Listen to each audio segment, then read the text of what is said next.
নমস্কার, আমি সায়ন্তনী। উত্তরের ঐতিহ্যে আরও একবার আপনাদের স্বাগত। এখন ভরা শ্রাবণ মাস, আর শ্রাবণ শুধু বাবা মহাদেবের আরাধনার মাসই নয়, এই সময়টা শিবকন্যা বিষহরী মা মনসার আরাধনারও সময়। উত্তরবঙ্গে মনসা পূজা বা বিষহরী মূলত সাপের কামড় থেকে রক্ষা করা, পরিবারের মঙ্গল কামনা ও উর্বরতা বৃদ্ধির জন্যই করা হয়। আজ আপনাদের আমরা নিয়ে যাচ্ছি এমন দুটি অজানা মন্দিরের খোঁজে, যেখানে বাবা মহাদেবের দেখাও আপনারা পাবেন, সাথে মা বিষহরীর খোঁজও পাবেন। চলুন তাহলে। যেহেতু শ্রাবণ মাস আর বাবার পছন্দের সামগ্রীতে সেজে উঠেছে রাজনগর কোচবিহারের দোকানপাট। রয়েছে মহাদেবের পছন্দের বেলপাতা, ধূত্র, আকন্দ ফুলের মালা ইত্যাদি। আর আপনাদেরকে এই দোকানপাট পেরিয়ে আমরা নিয়ে চলে যাচ্ছি রাজনগর কোচবিহারেরই শিবেন্দ্রনারায়ণ রোডের পাশে অবস্থিত গোয়ালাপট্টি শিব মন্দিরে। মন্দিরটি উঁচু চূড়াযুক্ত। চূড়াগাত্রে ফুল, লতাপাতা সহ বিভিন্ন ধরনের মূর্তি আঁকা রয়েছে। এই মন্দিরের নির্মাণশৈলী নানান ধরনের। চূড়ায় পদ্ম, আমলক, কলস, ত্রিশূল আছে। চতুর্দিকে খোলা বারান্দা। প্রবেশপথে দুটি থাম রয়েছে। এখানে দুদিকে সিমেন্টের লক্ষ্মী ও বিষ্ণুমূর্তি রয়েছে।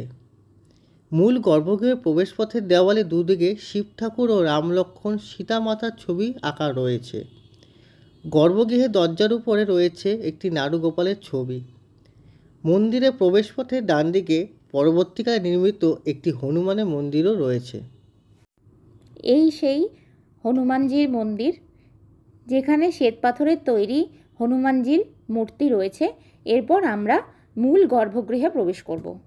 বারান্দা থেকে গর্ভগৃহের দিকে তাকালে আমরা দেখতে পারবো মন্দিরের প্রধান দেবতা রয়েছে বারাণসী থেকে আনা শিবলিঙ্গ। শিবলিঙ্গটি দুটি ভাগে বিভক্ত। নিচে গৌরপট্টটি শ্বেতপাথরের তৈরি এবং শিবলিঙ্গটি ইট রঙের, দেখে অনেকটা নর্মদেশ্বর শিবলিঙ্গ বলে মনে করা হয়। পাশেই রয়েছে শ্বেতপাথরে উপবিষ্ট অবস্থায় নন্দী মহারাজ।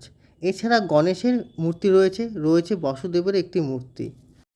মন্দিরটি সম্পর্কে জানা যায় যে 1908 খ্রিস্টাব্দে বিহার প্রদেশ থেকে আগত ইন্দ্রনাথ উদাসী নামে একজন সাধু তৎকালীন কোচবিহার রাজ্যের রাজধানী শহর লাগোয়া গোয়ালাপট্টি নামক জায়গায় একটি শিব মন্দিরের সূচনা করেন।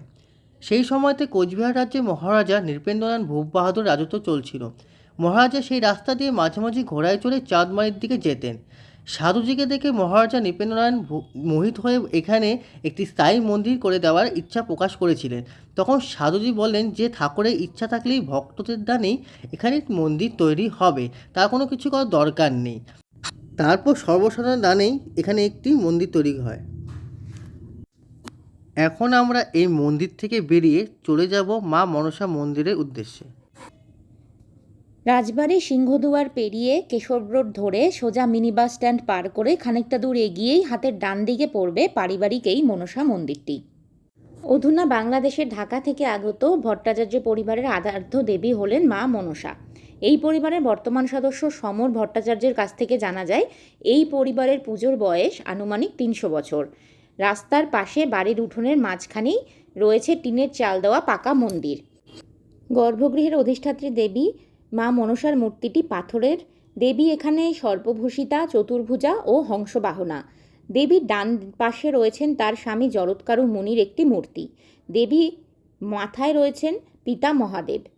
এখানে শ্রাবণ মাসের সংক্রান্তিতে হোম ও বলিদান সহ বিশেষ পুজো অনুষ্ঠিত হয়। মনসা মূর্তির দুপাশে পারিবারিক দেবদেবী রয়েছেন। এবারে আমরা এই মন্দির থেকে বিদায় জানাচ্ছি।